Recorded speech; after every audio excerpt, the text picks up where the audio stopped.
Hello, welcome to the Spring 2021 Virtual Educator Externship, hosted by ElevateEdAZ, the Center for the Future of Arizona, Arizona Business and Education Coalition, and the Pima County Superintendent's Office. As a reminder, we ask that you please keep your cameras on for the duration of the session and ensure your microphone is on mute if you're not speaking.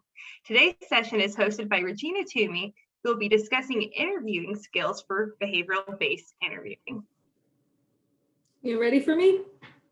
We are ready for you. Perfect. Hi, everyone. This is my third or maybe fourth time giving this presentation. I've done it to teachers and students alike. So it's pretty loose. If you have questions, I know Casey is monitoring the chat box and raise your hand and we'll kind of answer the questions as we go, and then I'll give you some time at the end. Like Casey said, my name is Regina Toomey, and I am the Public Affairs Manager for the Southwest region of APS. So I live in Yuma and I cover Yuma, San Luis, Somerton, the areas right next to the border, and then Parker, Arizona as well. And it probably seems funny to think of a PR person giving an interview training, but I have a background in HR. I was a vice president of HR at a bank and a director at a credit union of HR. And I do have my HR certification through SHRM. I also have a background in marketing and then a background in training and education. So lots of backgrounds in people-related subjects. Today, we're going to talk about behavioral-based interviews. And I know from my time interviewing at a bank and a credit union, we interviewed a lot of first-time, like college students who were just getting a job, or even high school students, or even people returning back to the workplace. And it is shocking how many people are not prepared or don't really know how to prepare for an interview. I think some of it has to do with social media. Everything is loose and informal when we text in abbreviated words and slang and all of these things.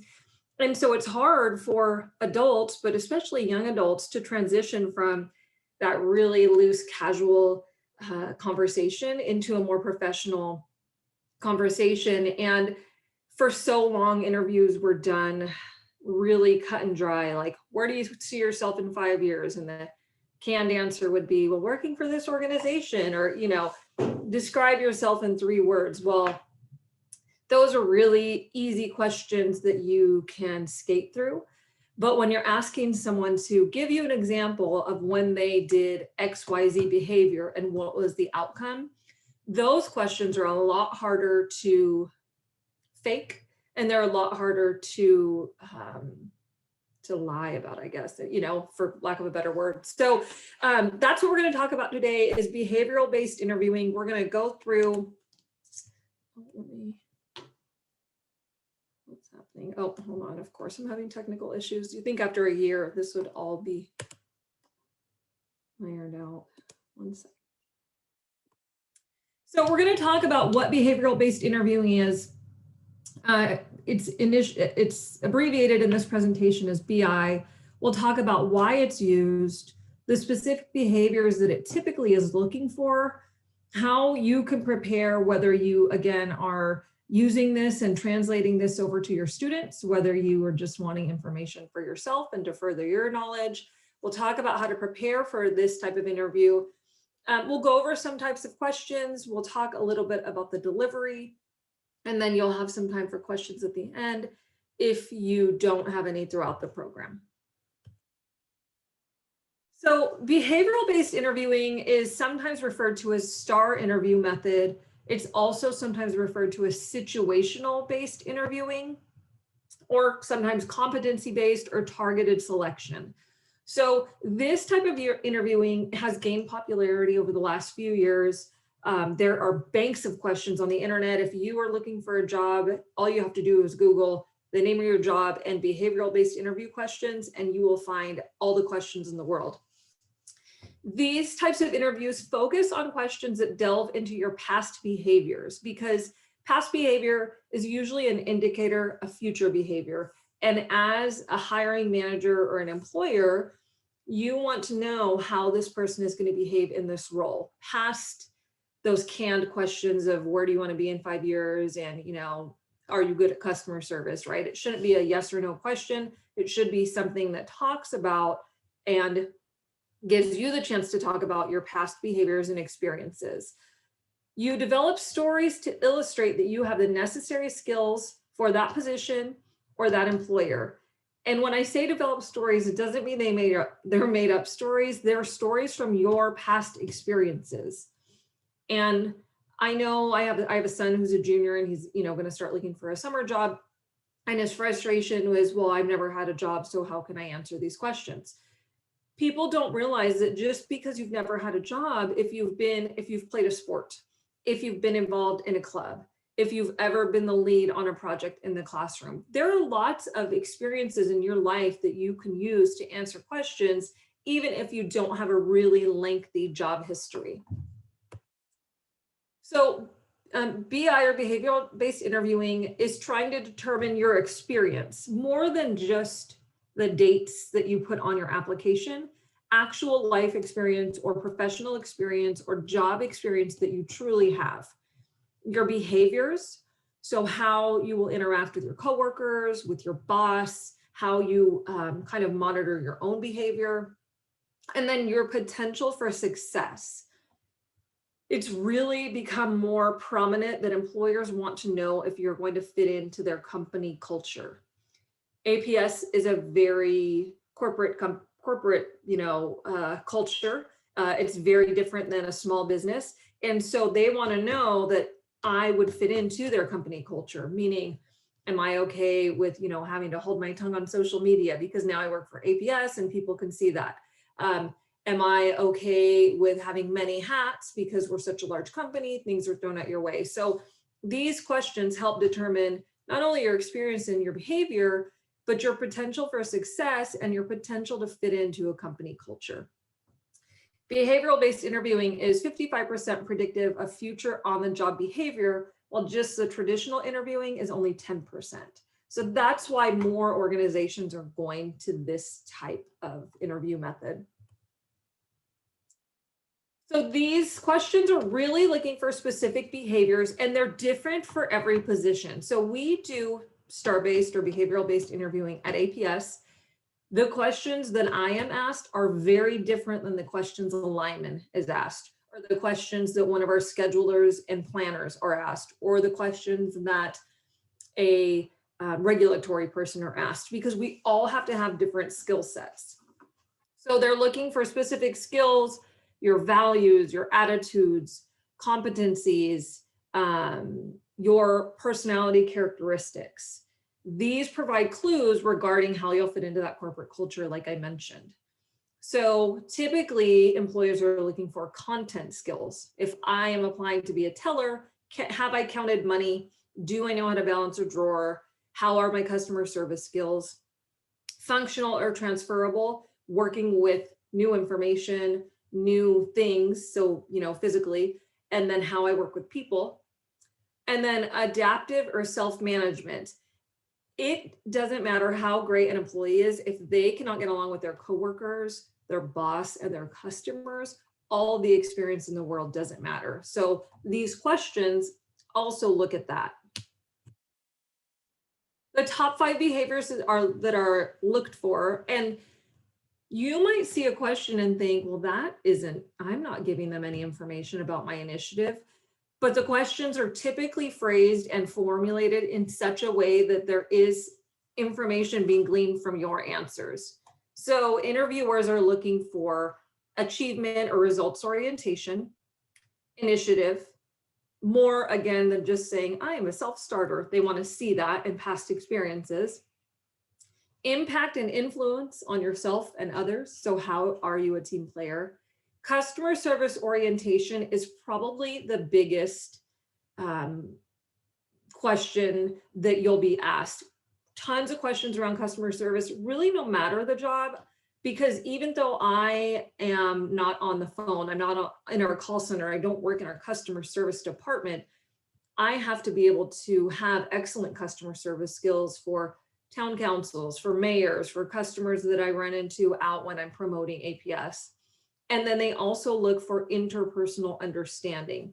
And again, whether you are a lineman, whether you are a bank teller, whether you are a teacher, or whether you are in some other job, knowing how to interact with your coworkers, your boss, and regulate your own opinions and feelings is a big indicator and a big red flag for employers if you aren't able to answer those questions. They also look for integrity, which is a hard one to answer a question on, right? So that's where behavioral-based interview questions are helpful. Problem-solving skills, and then of course your work ethic. This, if you take anything from this PowerPoint, I would really recommend saving this, because this kind of sets up how you would answer these questions. So an example of a question might be, Casey, tell me a time when you handled a really difficult customer. What was the situation and what was the outcome? A past example of that might be, have you dealt with a difficult customer and how did you handle it? Like real kind of short and basic, and you can almost say yes or no, and you can kind of say, yes, I handled this situation fine, or, yes, I have experience. We have angry customers all the time. But in a behavioral based or a STAR method, it's a lot more detailed. So you want to describe the situation. You want to be really specific. So not so specific that you're telling them the color of the customer's shirt and the color of your shirt and all these crazy details, but what was the scenario? Think about explaining it to a student who has no idea what that job might be, right? So you want to be pretty detailed.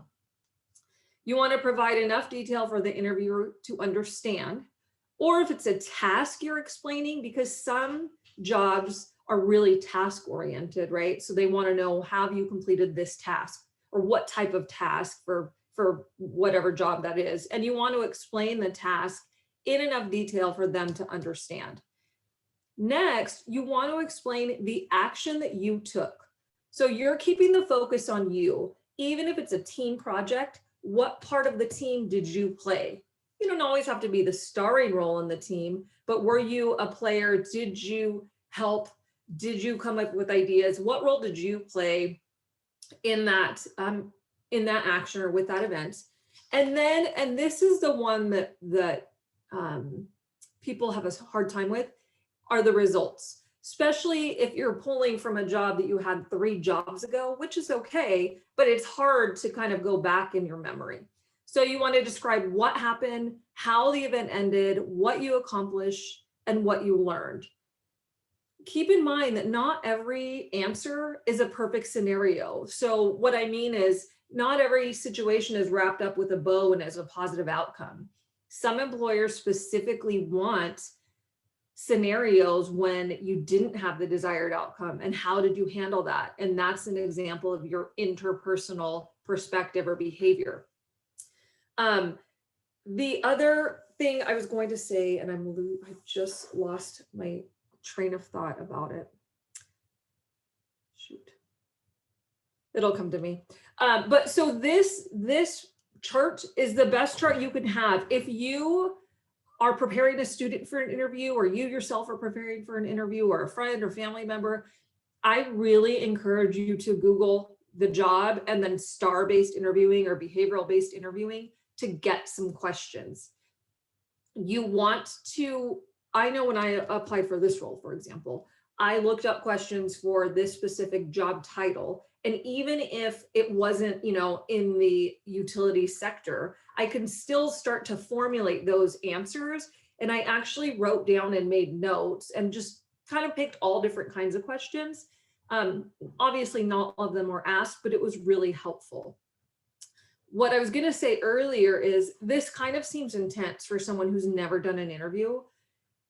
And you might get frazzled if you're on the spot, especially if you're an introvert or you have a hard time talking in front of people. It is better to take a pause or ask the interviewer to repeat the question so you can gather your thoughts than to A, skip the question, which I've had people do, or B, try to lie, because this type of interviewing, it's really hard to lie your way through. So take a pause, ask them to repeat it. If you need a few seconds, say, okay, let me think of a time, and really try to collect your thoughts before you answer.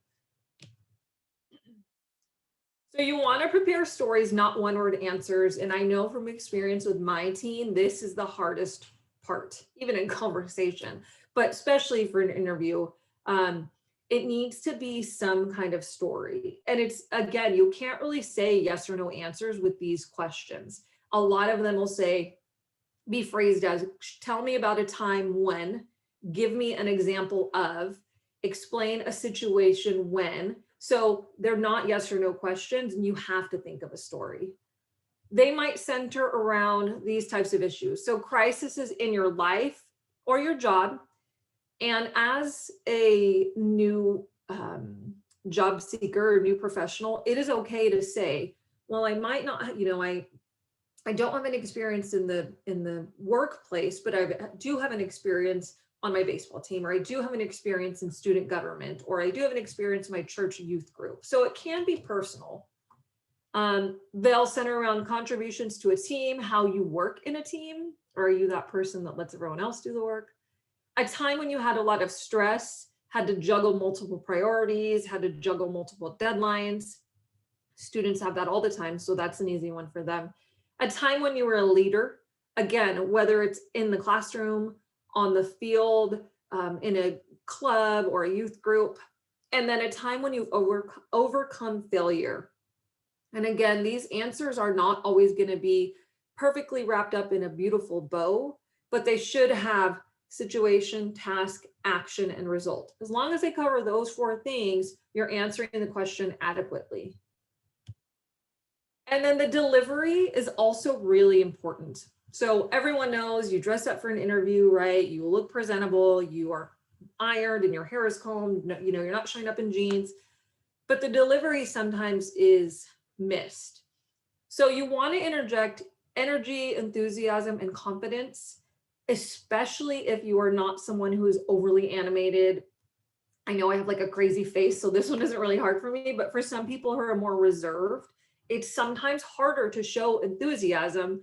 And if you are an introvert, or if you are someone who is a little more quiet, that can sometimes, not always, but sometimes come across as a lack of enthusiasm or a lack of interest in the role.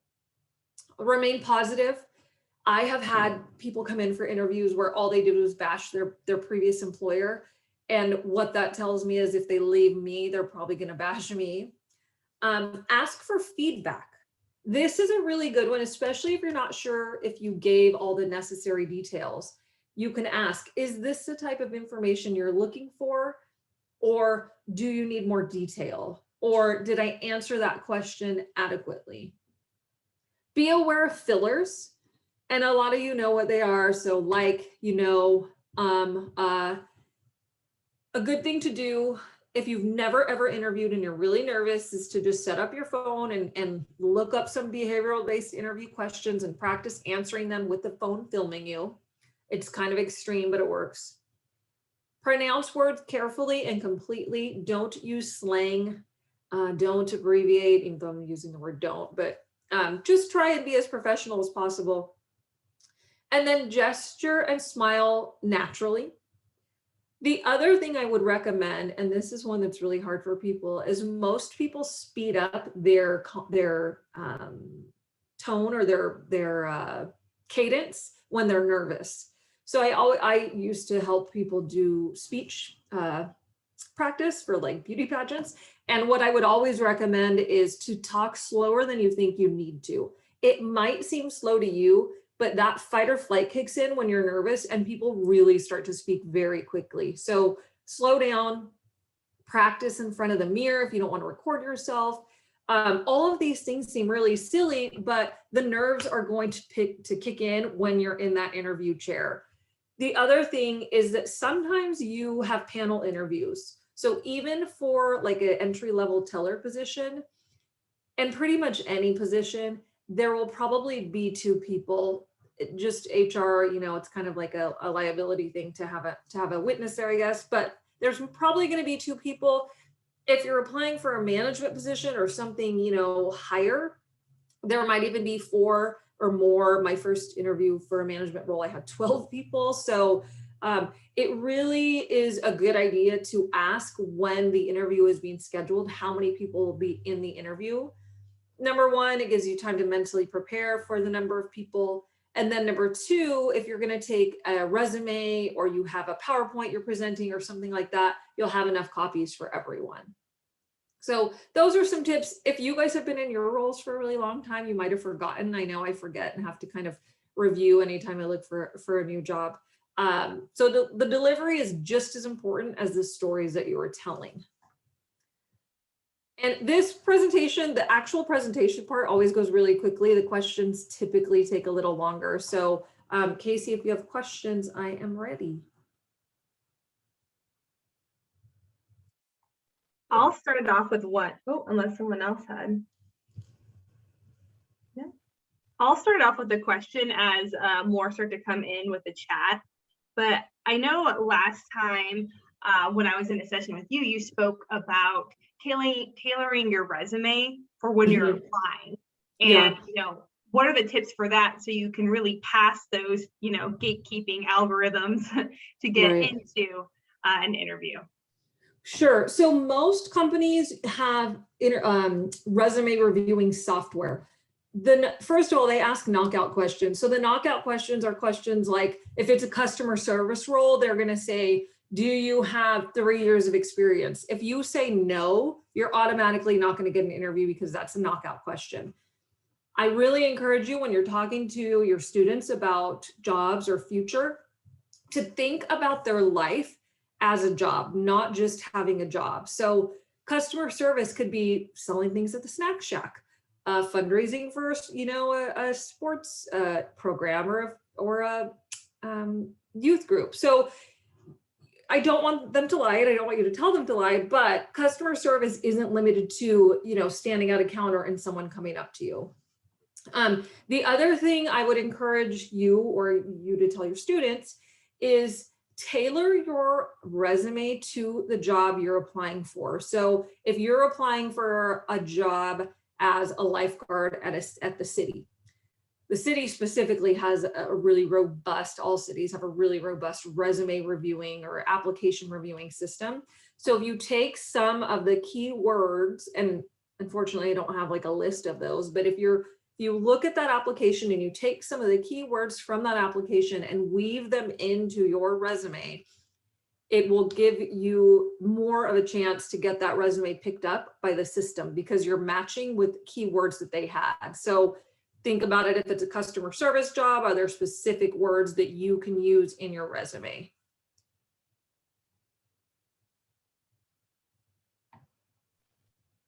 Great advice. We have one question in response to that. So Michael is saying, you know, we see a lot of do's. What are some of the don'ts that we should avoid? Sure. Some of the don'ts are don't act like you're uninterested or like you don't really care. I think there's a fine line between confidence and cocky. And a lot of times younger people, younger applicants, try to come off as confident and it comes off as cocky or even sometimes apathetic, like they're doing the interviewer a favor by being in there. So don't act apathetic or too cocky. Don't show up late. I am not of the school that you have to wear a tie for an interview, but I think a nice shirt, it doesn't have to be long sleeve, but a nice pressed, a button down shirt or a polo and khakis. I know I do scholarship interviewing and I have been on a scholarship where kids got knocked off for wearing jeans. And I have a really hard time with that because I feel like if you are a budget, you know, if you have budgetary restrictions, I don't think I should ding you because you couldn't buy khakis for this interview, whether it's scholarship or job interview, but look presentable. So don't look sloppy, don't be late, and don't be too casual. I have a question about maybe youth or young adults that maybe have to answer those have you ever been arrested questions, and how do they address those types of things? So There have been some HR changes recently, and I think this was happening when I was transitioning out of HR, that question was actually taken off of applications. If they are asked though, I highly recommend that they're truthful. And if, I don't want to say spin it, but if they can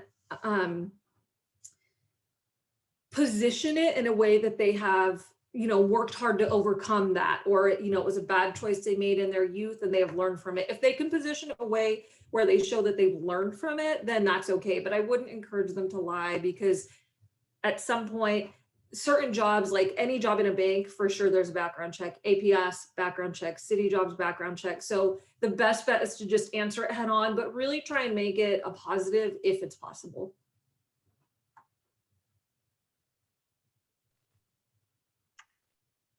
Thank you for that response. We have another question in the chat from Emma, and she's asking, I was told years ago that you should avoid using too many I's or me's on a resume. Is that true? Yeah. Sorry. Yeah, I'm actually trying to think about my resume. You should, so it really should just kind of be like the job description or the job title and the dates, and then underneath it, the duties. And you want to, so you don't have to say I, because you're already talking about yourself, right? Or even me. It's already you, it's your resume. So you want to list out the duties and expand on them a little, but not so much that it's like 10 bullets for each. I would really recommend using a template that you find online and stick to, like, I don't know, 5 to 6 bullets per job if you can.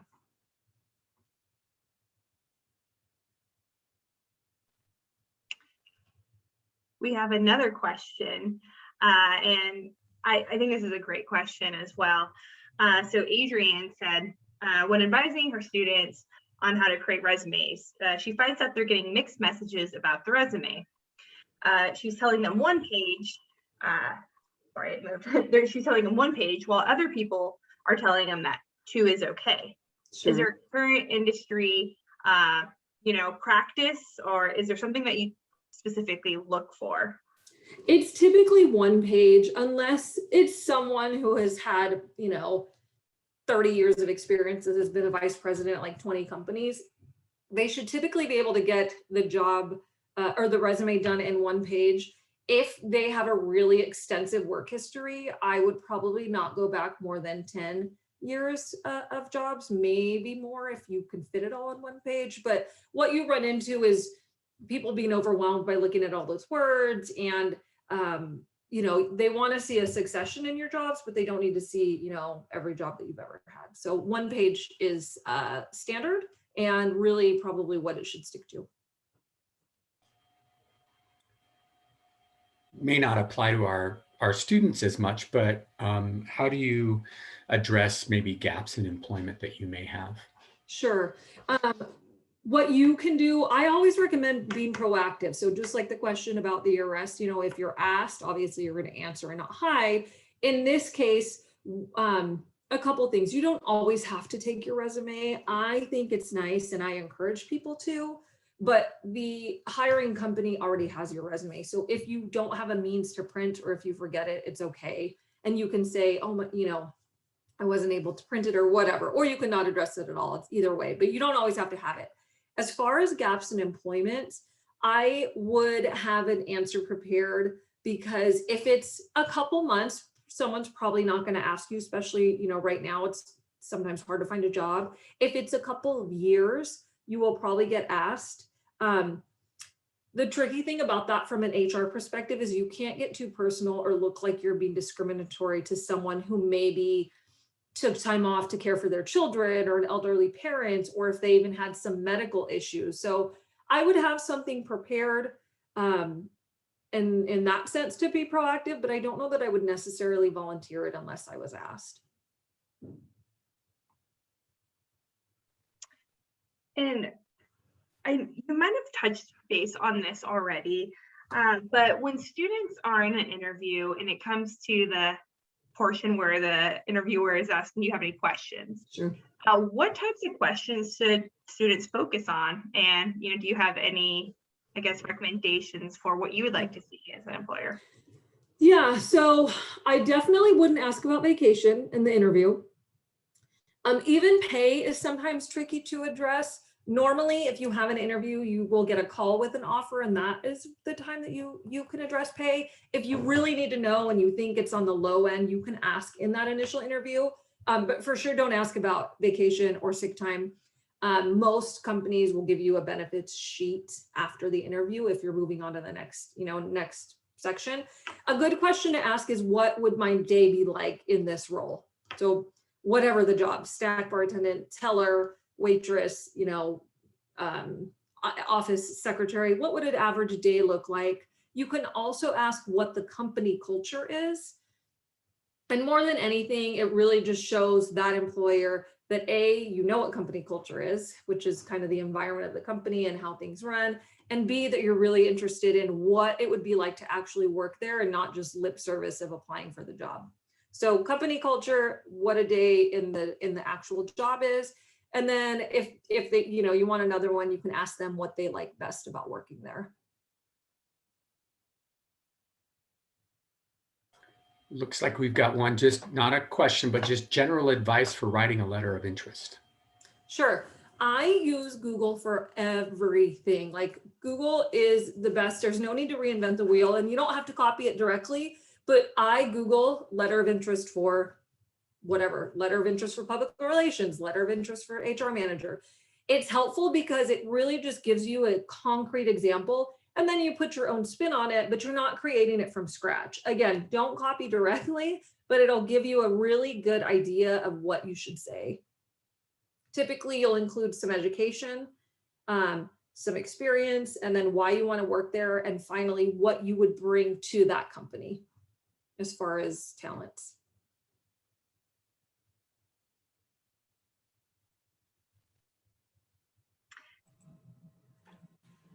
I have a question in reference to the knockout software you were referring to earlier.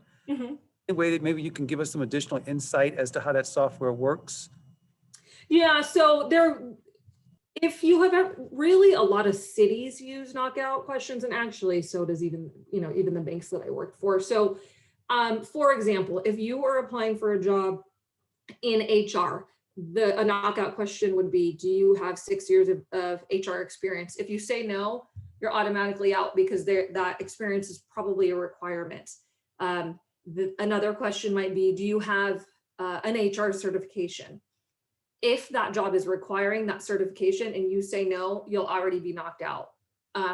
Do you have a degree, especially like a hospital where degrees are oftentimes they can't be waived in place of experience, like a degree is a must. It'll ask that question. If you say no, you'll be knocked out. So they're really black and white questions for requirements that are a must to even get an interview for that role. Does that help?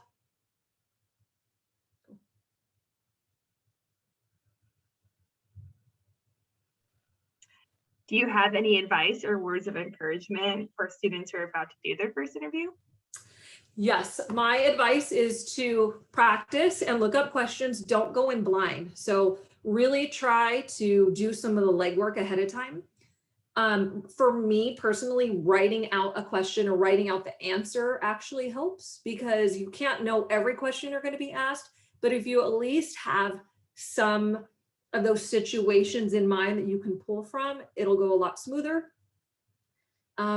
If you have any, this is a silly one, but if you have any like music that really pumps you up, any like hype music you can play on the way to the interview, do that. Try and look your best, whether it's your favorite professional or appropriate outfit, wear that. And then finally, and this is kind of a sports related thing, but visualize the interview going well. So visualize yourself walking into the building, visualize yourself sitting at the desk, visualize yourself answering those questions, and do that a couple times a day up until the interview. And, speaking about referencing the last question about like this knockout software, should, and this could apply for professionals and students, should we be applying to roles that we don't necessarily meet the requirements? Because there's always that debate of, employers are looking for a unicorn or the perfect person. And, you know, it's just, should we still apply for positions that we don't necessarily meet all the requirements for? So that's a really good question. And I kind of go back and forth. So on the one hand, you show initiative if you are applying for a role you're not qualified for, right? You know, let's say it's a city job, because cities typically have a lot of jobs.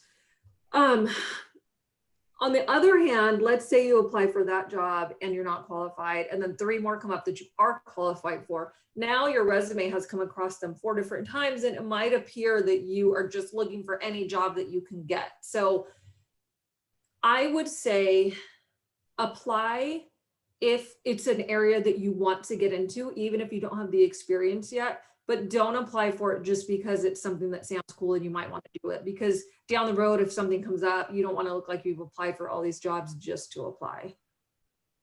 Hopefully that helps.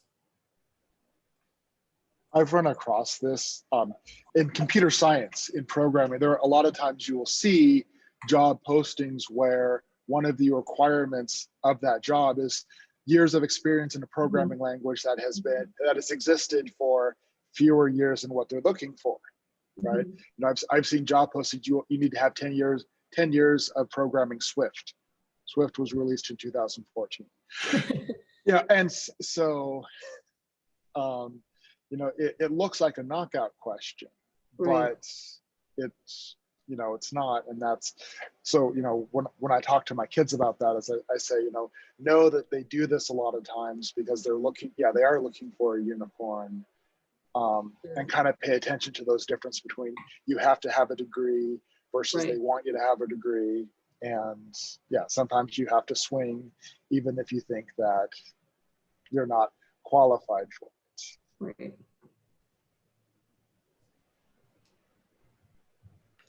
I also have a question about the interviews. So we were talking about at the end of the interviews, you always ask, you know, do you have any questions for us? Since I teach business management, I have a lot of students who are interviewing for basically their first time jobs.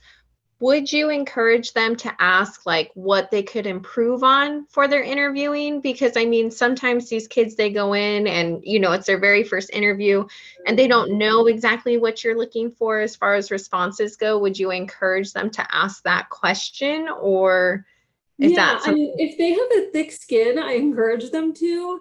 I don't want them to ask a question and then be too discouraged to apply again. So that's the first one. The second one, some HR people they're doing so many interviews, and the hiring managers are doing so many interviews that they'll probably just say, oh, you know, you're fine. We'll keep you posted. So they might sugarcoat it. It's definitely a good question. They just need to be prepared for maybe The constructive criticism. Yeah, exactly. Okay, thank you. Sure. I have another question, please. So I teach networking and cybersecurity, and a lot of our students do follow the truth factor form that you was talking about because of the background checks.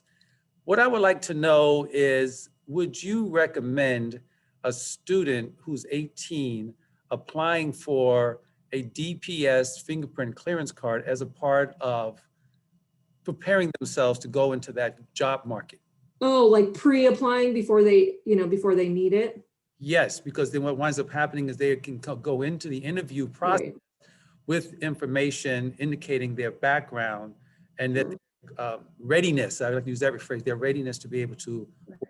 Yeah, I mean, anytime you can be proactive, I encourage it. The same goes with like APS has an apprenticeship program that pays you $26 an hour while you're actually going through the apprenticeship program.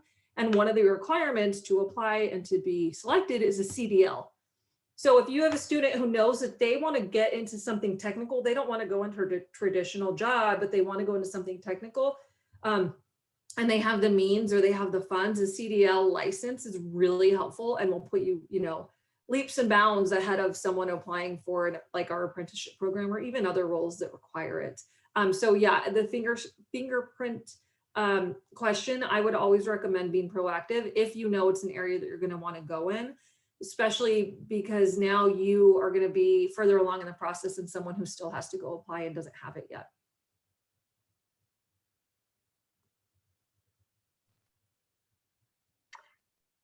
So we have another question in the chat. What principles do employers adhere to while interviewing individuals with disabilities, especially speech and communication related disabilities? Principles they employ is they can't ask anything discriminatory. So that should, hopefully be across the board, but there are very strong and specific laws that protect disabled candidates and employees. As far as specific questions, they can't really ask, how, their speech impediment or their speech barrier would affect their job. They can't ask anything related to that disability unless it's called a bona fide BFOQ, bona fide something question, where this is a funny example, but like Hooters, for example, this is an example that we actually learned when we were going through our training. Hooters, a bona fide qualification is that you can wear the short shorts and the tank top. And they actually, a male sued Hooters over this and lost, because that is the actual premise of that job. So questions cannot be asked unless it is a very specific requirement of that job. It gets really sticky, and I don't want to give any advice on this part of it, just because there's so many legalities related to Americans with Disabilities Act. But if they have questions or concerns, I would really encourage them to Google that before they go in the ADA, so that they are prepared in the event that they are asked questions that either discriminate or might be crossing that line. That Hooters example is funny, but it's true.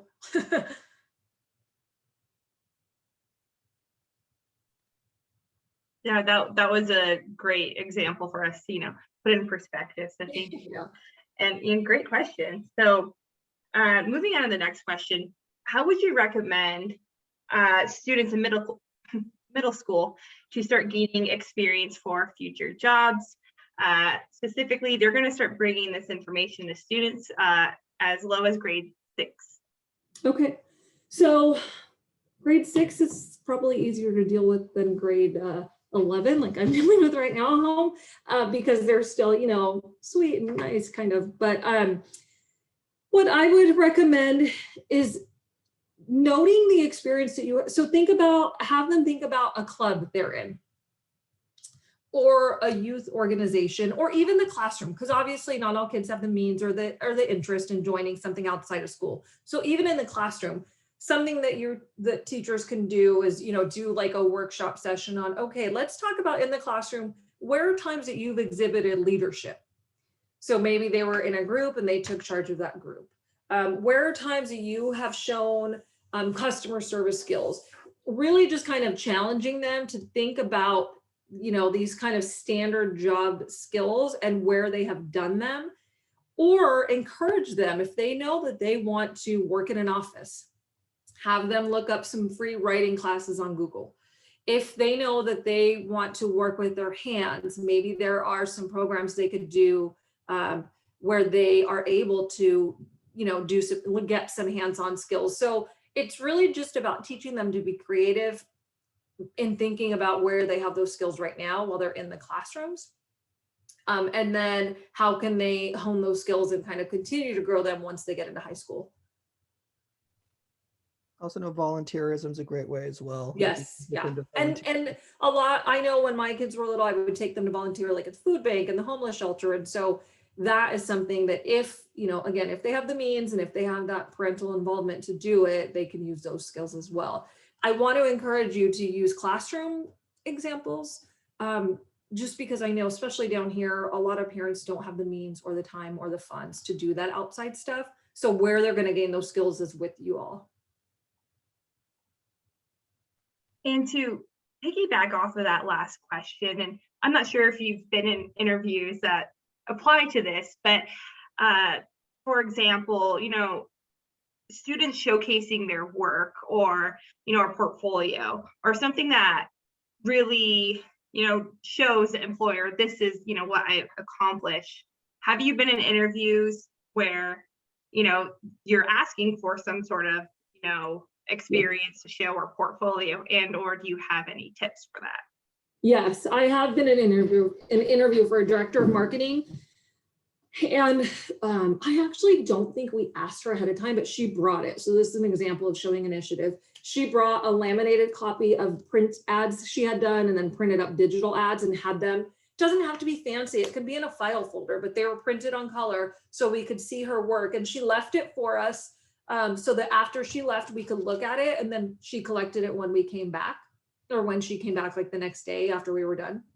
So not always will an employer ask you to bring something. If you have something, for example, I actually have someone at APS who is applying for a management position. She's not in a management role now. She is a scheduler and a planner.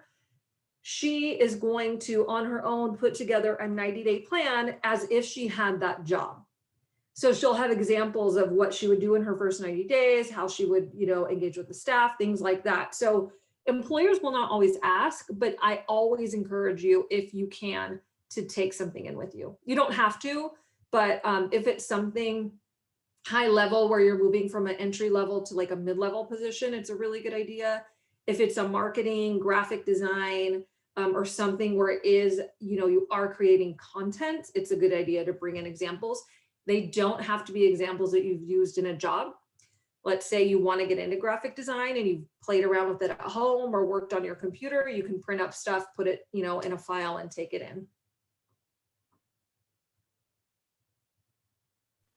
Thank you. I know we have some CTE teachers represented today, so Perfect. I know that would be very valuable for them. So last question that I see on the chat, but for middle school students, should we encourage mock interviews for possible internships or volunteering, since they're too young to even get some of those interview experiences the high schoolers would get from a part-time job opportunity?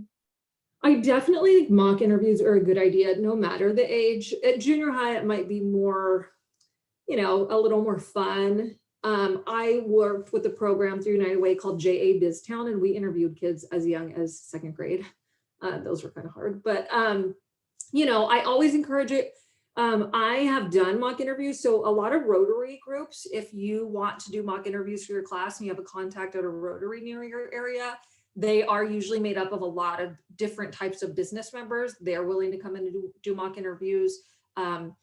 Any, like I said, civic clubs, just business personnel. If you have a contact at a local credit union, most local credit unions have a department or someone who is responsible for youth education. They would be willing to help you too.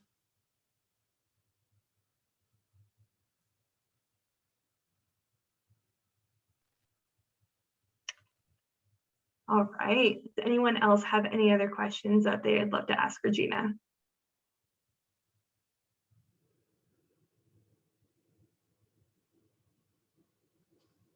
I just want to plug our apprenticeship program really quickly. If you know anyone who might be interested, I can send Casey the link. You have to be 18. I think a CDL is a requirement, but it's in Phoenix. So they go to school in Phoenix, they're paid while they apprentice. And then it's much easier for them to get a job at a company like APS or with a contractor, or even, SRP or TEP. It's a really good program, and we didn't obviously have it last year, so they're just getting going with it this year. I will send that link to Casey, and then maybe she can get that out to you. I know, I have a son, and I know not everyone is a fit for college, but those trade schools and technical schools are really, really great and beneficial, as I'm sure all of you know. So Casey, I'll get you that link.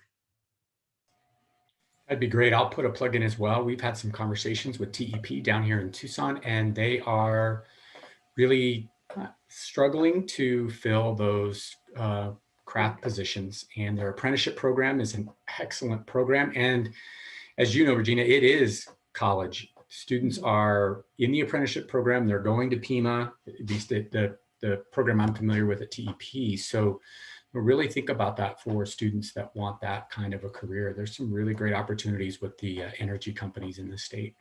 And they make a ton of money. And I know that shouldn't be the driver, but A lot. I have an 11th grader and he's like, I don't want to work weekends. I just want to make a lot of money. I'm like, well, that's probably. There you go. Yeah. And when you can start, like you said, working an apprenticeship, already making $26 an hour. So do the math on that. That's over $50,000 a year as an apprentice. You know that those skilled trades are making well into six figures. Very good jobs. And I just wanted to throw out a plug for the ABEC supported schools. And there's a lot of you on here, especially from Yuma, but a lot of your business partners can be providing some of the support for you. One of my favorite stories, and I know we have a couple of teachers on here from Landmark, but was having a business partner there working with the students on a hands-on real world project. And at the end of it, he lined up the kids and there was about 10 in one group and 20 in the other group. And he looked at the 20 and he said, "You're fired." And he turned to the 10 and he said, "You're hired, because you were here, you were working, you were attentive, you followed directions, you contributed." And then, looked at the kids and they were even very upset. "We didn't know, you didn't tell us, you didn't say." And so it was really, I think, a wonderful life lesson for those students that day. So a lot of your business partners can bring some of these activities to your students too. All right. Well, Regina, thank you so much for your time today. And I know we threw a lot of questions at you towards the end, so we appreciate it. They were great. They were great questions. All right. Well, if we have no other questions or comments, I will leave it to Erin. I don't know if you have any other last words, but Regina, thank you again.